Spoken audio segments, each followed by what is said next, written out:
युवक बहुत ज़्यादा परेशान था और उसकी परेशानी की वजह वैलेंटाइंस डे था, क्योंकि हर तरफ जिधर भी वो देख रहा था लड़का लड़की एक दूसरे के साथ रेस्टोरेंट जा रहे थे, होटल जा रहे थे, और उसके ही साथ के कुछ दोस्त जिनको कभी चॉकलेट मिल रही थी, वो कभी अपनी प्रेमिका के साथ किस कर आ रहे थे, तो कभी उसके साथ संबंध बनाकर आ रहे थे। ये सारी बातें वो देख भी रहा था, अपने कानों से सुन भी रहा था।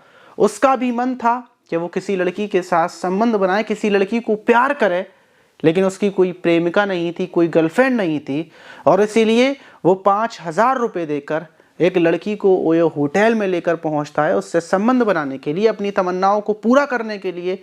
लेकिन होटल में जाने के बाद जो वहाँ पर घटना घटती है जिसमें उसकी मौत हो जाती है, पूरा मामला और पूरी कहानी जानने के बाद यकीनन आप चौंक जाएंगे। और ये कहानी ख़ास कर जो सिंगल लड़के हैं, जो अकेले लड़के हैं वो, और जिनकी गर्लफ्रेंड बॉयफ्रेंड हैं, उन लोगों के लिए भी बहुत ज़रूरी है। तो चलते हैं और जानते हैं पूरा। मेरा नाम माज है। अगर आप हमें अपनी कोई परेशानी, कोई न्यूज़ देना चाहते हैं तो नीचे हमारी इंस्टाग्राम आईडी चल रही है, वहाँ जाकर आप हमें मैसेज कर सकते हैं। तो आज की घटना पंजाब के जालंधर के किशनपुरा की है। 10 तारीख की सुबह वहीं के होंडा सिटी होटल में एक लड़का और लड़की आते हैं। लड़के का नाम मदन था और वो होटल के स्टाफ से बोलता है कि ये जो साथ में लड़की है ये मेरी पत्नी है, और आज हम पूरे दिन यहाँ पर रुकना चाहते हैं, कल सुबह यहाँ से चले जाएंगे। होटल का स्टाफ दोनों के आधार कार्ड लेकर दोनों को रूम दे देता है, दोनों रूम के अंदर चले जाती हैं। लेकिन 11 तारीख की सुबह जब होती है तो होटल के रूम से सिर्फ लड़की बाहर आती है और वो होटल से बाहर चली जाती है। लेकिन जो युवक था मदन, वो होटल के रूम से बाहर नहीं आता। 10 बज जाते हैं, 11 बज जाते हैं, लेकिन उसी बीच एक युवक होटल के अंदर आता है और वो बोलता है कि मेरा दोस्त मदन जो होटल में आया हुआ है, मैं चाहता हूं कि आप उसको उठा दें, वो मेरे साथ यहाँ से बाइक से जाएगा, मैं उसको लेने के लिए आया हूँ। होटल के जो स्टाफ वाले थे वो होटल के रूम में पहुँचते हैं, जो मदन का रूम था उसको बजाया जाता है, लेकिन अंदर से मदन की कोई आवाज़ नहीं आती। और जब ज़्यादा बजाने के बाद भी कोई रिस्पॉन्स नहीं आता तो होटल के जो कर्मचारी थे वो गेट को खोलते हैं। गेट खुला हुआ था और अंदर जाकर देखते हैं तो मदन अपने बेड पर लेटा हुआ था, उसका मुंह ढका हुआ था। ब्लैंकेट से उसको हटाकर जब वो कर्मचारी मदन को उठाने की कोशिश करता है तो वो देखता है कि मदन की सांसें तो रुक चुकी हैं, सांसें बंद हैं। फ़ौरन वो होटल में सारे स्टाफ को सूचना दे देता है और जो मदन का दोस्त आया था उसको भी बता दिया जाता है, जिसका नाम अमित था। अमित फ़ौरन रूम में पहुंचता है और वो मदन को उठाने की कोशिश करता है, लेकिन मदन की मौत हो चुकी थी। अब बड़ा सवाल ये था कि आखिर मदन की मौत कैसे हुई, और जो अमित था उससे पूछा जाता है कि इनकी पत्नी तो सुबह ही चली गई, वो कहाँ गई हैं, उनको फ़ोन किया जाए। लेकिन अमित पुलिस को फ़ोन करता है, पुलिस मौके पर आती है। मदन की लाश को उठाकर पोस्टमार्टम के लिए भेज दिया जाता है, क्योंकि रहस्य था, गले पर कोई निशान नहीं था कि आखिर मदन की मौत कैसे हुई।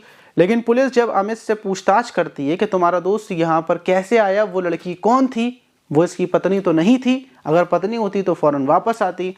अमित पुलिस को बताता है कि वो जो लड़की थी वो इसकी प्रेमिका नहीं थी, बल्कि वो एक कॉल गर्ल थी, और मदन ने उसको 5,000 रुपये देकर यहाँ पर लेकर आया था उसके साथ संबंध बनाने के लिए। लेकिन मुझे नहीं पता कि आखिर मदन के साथ यहाँ पर लाकर उस लड़की ने क्या किया, कैसे मदन की हत्या कर डाली। फ़ौरन पुलिस उस लड़की के बारे में पता करती है और जहाँ से उस लड़की को मदन लाया था, लड़की को गिरफ्तार कर लिया जाता है। जब लड़की से पूछताछ की जाती है तो वो बोलती है कि मैं जब मदन के साथ रूम के अंदर गई थी तो वो मेरे साथ संबंध बनाने से पहले उसने बहुत सारी जो गोलियां थी अंदर की पावर बढ़ाने की वो खाई थी। उसने बोला था कि मैंने तुम्हें 5,000 रुपये दिए हैं तो मैं जो चाहूँ वो कर सकता हूँ, और वो गोलियां खाने के बाद उसने मेरे साथ एक बार संबंध बनाए, उसके बाद वो बराबर में लेट गया और वो सो गया। जब मैं सुबह उठी, मैंने उसको उठाने की कोशिश की तो मुझे लगा कि ये गहरी नींद में सोया हुआ है, तो मैं वहाँ से चली गई और मुझे मदन ने नहीं बुलाया था। जो मदन का दोस्त अमित है उसने ही मुझसे बोला था, इसी वजह से मैं मदन के साथ गई थी। मैं तो मदन को जानती तक नहीं थी, और मैं ये जो काम करती हूँ मैं इसलिए करती हूँ कि मैं बहुत ज़्यादा गरीब हूँ, मेरे पास इतने पैसे नहीं होते, मेरे घर के हालात ख़राब हैं, इस वजह से मैंने अमित के बोलने पर मदन के साथ संबंध बनाए थे। अब पुलिस अमित को गिरफ्तार कर लेती है। अमित से पूछती है कि तुमने ही अपने दोस्त के साथ उस लड़की के संबंध बनाए, दोनों को कांटेक्ट करवाया, आखिर तुमने ये सब कैसे और क्यों करवाया। तो अमित बताता है क्या वैलेंटाइंस डे चल रहा था और मैं जो लड़की थी, जो कॉल गर्ल थी, उसके साथ संबंध मैं बनाता था। अमित जो मदन था वो मुझे ये बताता था कि मेरी कोई गर्लफ्रेंड नहीं है, कोई प्रेमिका नहीं है और सारे लोग अपनी अपनी प्रेमिकाओं के साथ घूम रहे हैं। मदन बहुत ज़्यादा परेशान था, वो मुझे आकर ये सारी बातें बताता था। इसीलिए जिस लड़की के साथ मैं पैसों में संबंध बनाता था, जिस लड़की के साथ मदन था, उसी लड़की के साथ मैं कांटेक्ट करवाता हूँ और 10 तारीख को मैं दोनों को उस होटल में छोड़कर चला जाता हूँ दूसरे दिन वापस लेने आने के लिए।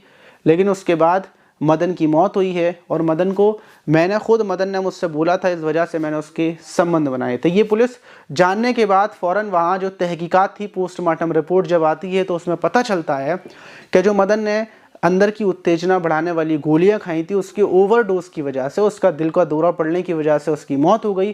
क्योंकि मदन को लगा था कि वो मिल रहा है तो अब वो सारी तमन्नाओं को अपनी पूरी कर लेगा, इसलिए उसकी मौत हो गई। वहीं पुलिस उस लड़की को छोड़ देती है। लड़की अमृतसर की रहने वाली थी, लेकिन यहाँ पर वो इस धंधे में परेशानियों की वजह से आई थी। अमित के दोस्तों को भी छोड़ दिया जाता है, लेकिन जब मदन की फैमिली को पता चलता है तो उनका कहना ये था कि अगर हमें पता होती तो हम मदन की शादी जल्दी कर देते, मदन की शादी कर कर उसका घर बसा देते।